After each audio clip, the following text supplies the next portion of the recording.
Oke, hari ini kita akan belajar sejarah kebudayaan Islam tentang kepribadian Nabi Muhammad Shallallahu Alaihi Wasallam. Di pertemuan sebelumnya, di bab sebelumnya, kita sudah belajar tentang apa? Tantangan yang dihadapi oleh Nabi Muhammad dalam berdakwah, ya. Ada dari pamannya sendiri. Siapa nama pamannya? Abu Lahab, ya, dari pamannya sendiri Abu Lahab. Terus dari siapa lagi? Dari penguasa Mekah, ya, dari pemerintah. Terus dari siapa lagi? Dari orang-orang kafir Quraisy, ya. Nah, itu. Baik, sekarang kita akan melanjutkan tentang kepribadian Nabi Muhammad Sallallahu Alaihi Wasallam.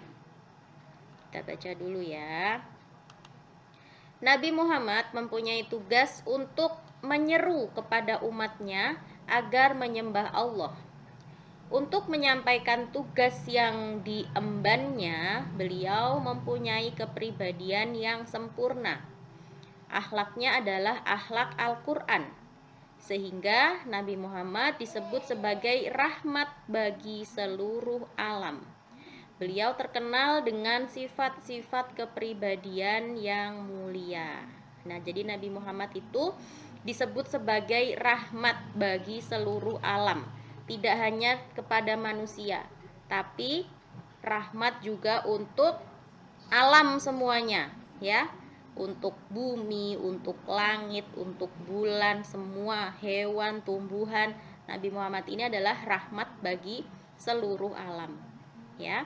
Beliau terkenal dengan sifat-sifat dan kepribadian yang mulia. Nah, yang pertama, Nabi Muhammad sebagai rahmat bagi seluruh alam.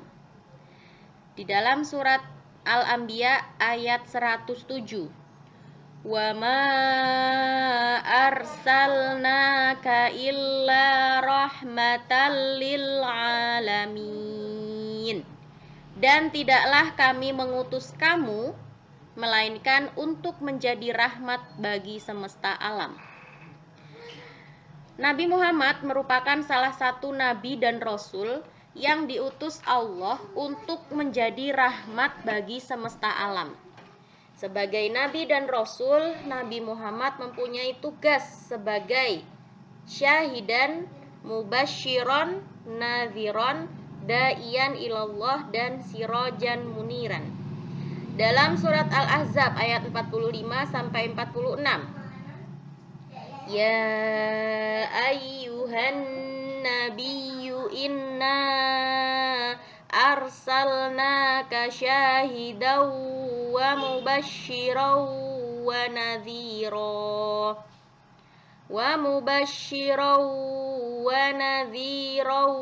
wa da'iyan ilallahi bi'idnihi wa sirajam munira.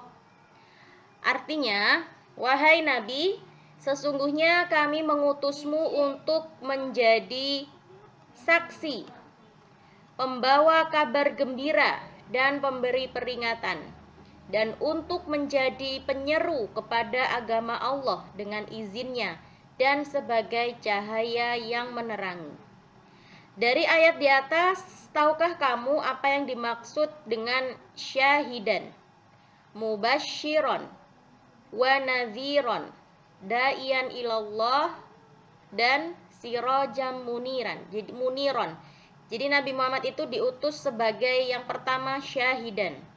Apa itu artinya syahidan? Nabi Muhammad diutus sebagai saksi. Besok di hari akhir, Nabi Muhammad akan menjadi saksi umatnya di hadapan Allah. Kemudian Nabi Muhammad diutus sebagai mubasyiron, artinya pemberi kabar gembira. Nabi Muhammad memberi kabar gembira kepada orang yang beriman bahwa mereka kelak akan masuk surga jika menjalankan perintah Allah dan Rasul-Nya. Naziron artinya pemberi peringatan. Nabi Muhammad diutus sebagai pemberi peringatan. Nabi Muhammad SAW memberi peringatan kepada orang-orang yang tidak beriman, kelak akan masuk neraka karena tidak mau menjalankan perintah Allah dan Rasul-Nya. Da'iyan ilallah artinya penyeru kepada agama Allah.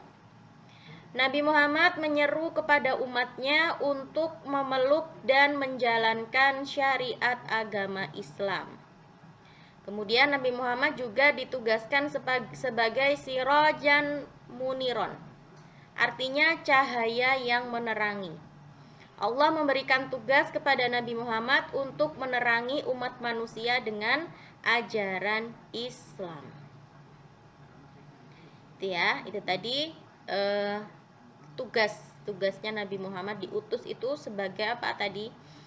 Tadi ya udah disebutkan tadi ya. Kemudian kita lanjutkan sifat-sifat mulia Nabi Muhammad dan sahabat ketika berdakwah. Yang pertama, sifat mulia Nabi Muhammad ketika berdakwah. Nah, kita semua tahu bahwa Nabi Muhammad adalah contoh suri tauladan kita semua. Beliau mempunyai sifat-sifat yang mulia. Tahukah kamu sifat-sifat mulia Nabi Muhammad? Yang pertama ada siddiq. Apa artinya? Sifat-sifat Nabi Muhammad. Siddiq artinya jujur dan benar. Nabi Muhammad memiliki sifat yang jujur dan benar dalam setiap kata dan perbuatan. Beliau mustahil bersifat kizib, yang berarti berdusta. Tadi yang pertama, Nabi Muhammad punya sifat jujur atau siddiq. Kemudian yang kedua, Nabi Muhammad mempunyai sifat amanah, artinya dipercaya, terpercaya. Ya, Nabi Muhammad selalu menjaga amanah yang diberikan kepadanya. Lawannya amanah apa? Khianat. Ya, Nabi Muhammad itu mustahil bersifat khianat, yang berarti mengkhianati amanah. Nah, lawan kata dari amanah apa? Khianat. Lawan kata dari siddiq apa? Kazib. Ya, ini dikasih highlight. Nah, lawannya siddiq, kazib. Lawannya amanah, khianat. Ya. Sekarang tablik. Nabi Muhammad mempunyai sifat tablik, artinya menyampaikan. Nabi Muhammad berkewajiban menyampaikan perintah dan larangan dari Allah. Mustahil beliau bersifat kitman. Kitman itu artinya menyembunyikan perintah dan larangan Allah. Nah, ini lawan katanya tablik. Apa lawan katanya tablik? Kitman, artinya menyembunyikan perintah dan larangan Allah. Tablik tadi artinya apa? Menyampaikan. Kemudian fatonah. Nabi Muhammad memiliki sifat fatonah, yang artinya cerdas. Nabi Muhammad dengan bijaksana dan cerdas mengatasi setiap permasalahan yang dihadapi umatnya. Mustahil beliau bersifat baladah, yang artinya bodoh. Nah, ini nih lawan kata ini harus dihafalkan. Nanti ada di pertanyaan di belakang. Oke, kita ulangi lagi ya. Nabi Muhammad mempunyai sifat 4. Yang pertama, siddiq, amanah, tablik, fatonah. Ya, kalau disingkat apa? SATF. SATF. Sifatnya Nabi Muhammad ada 4. SATF. Siddiq, amanah, tablik, fatonah. Coba kita hafalin yuk. Sifatnya Nabi Muhammad ada 4. Siddiq, amanah, tablik, fatonah. Coba sebutkan 4 sifat Nabi Muhammad.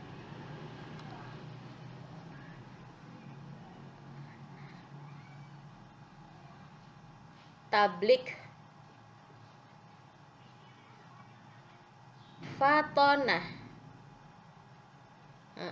Lawannya, sebelum lawannya, artinya sidik, artinya jujur. Sidik artinya jujur. Amanah, dapat dipercaya. Tablik, menyampaikan.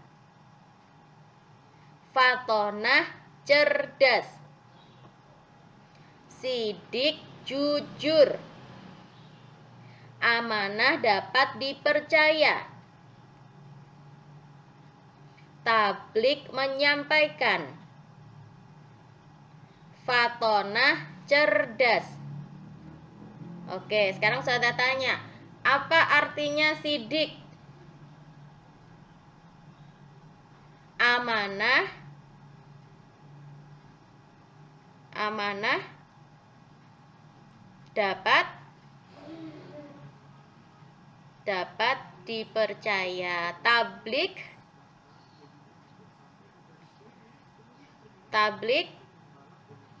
menyampaikan. Fatonah, cerdas.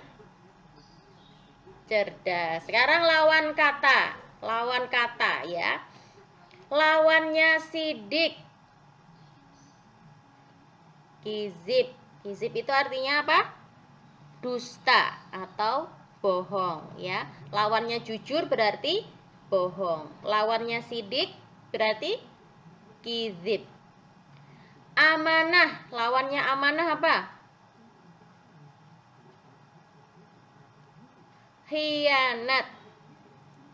Lawannya amanah, khianat. Artinya apa? Berkhianat. Tidak dapat dipercaya berarti ya. Kalau amanah tadi kan bisa dipercaya, dapat dipercaya. Kalau khianat berarti tidak bisa dipercaya. Ya. Kayak siapa? Jarjit. Tahu Jarjit nggak? Tahu cerita yang Jarjit bohong, ada serigala. Tahu nggak cerita itu? Tahu nggak? Jarjit bilang ada serigala. Dia mau dimakan serigala katanya. Ternyata apa? Bohong. Ya, sampai 3 kali bilang ada serigala, ternyata bohong. Giliran ada serigala beneran, orang-orang sudah nggak percaya lagi. Ya, karena apa? Karena keseringan bohong. Ya, kalau orang sudah keseringan bohong, lama-lama tidak bisa dipercaya lagi sama orang lain. Giliran dia butuh bantuan, butuh pertolongan, orang-orang nggak percaya lagi. Alah, palingan bohong, gitu ya. Karena apa? Karena terlalu sering berbohong. Gitu ya. Artinya apa? Tidak bisa dipercaya. Gitu ya. Terus sekarang lawannya tablik. Apa lawannya tablik? Tablik tadi artinya menyampaikan. Lawannya tablik berarti kitman. Artinya apa? Lawannya apa? Kitman artinya apa? Menyembunyikan. Ya. Kalau tablik itu artinya menyampaikan, kalau kitman artinya menyembunyikan. Ya. Nabi Muhammad sifatnya apa? Menyampaikan. Tablik, menyampaikan. Ya. Ada ayat yang baru turun disampaikan. Itu maksudnya, tablik. Ya, lawan katanya menyembunyikan. Terus yang keempat, apa sifat Nabi yang keempat? Fatonah. Fatonah, artinya apa fatonah? Cerdas. Ya, Nabi Muhammad itu cerdas. Kalau nggak cerdas nggak mungkin jadi nabi. Ya, cerdas. Lawan katanya cerdas apa? Bodoh. Lawan kata cerdas itu bodoh. atau baladah. Ya, Nabi Muhammad mustahil atau tidak mungkin bersifat baladah yang artinya bodoh. Nah, itu tadi sifat-sifat Nabi Muhammad yang bisa kita contoh dalam kehidupan sehari-hari.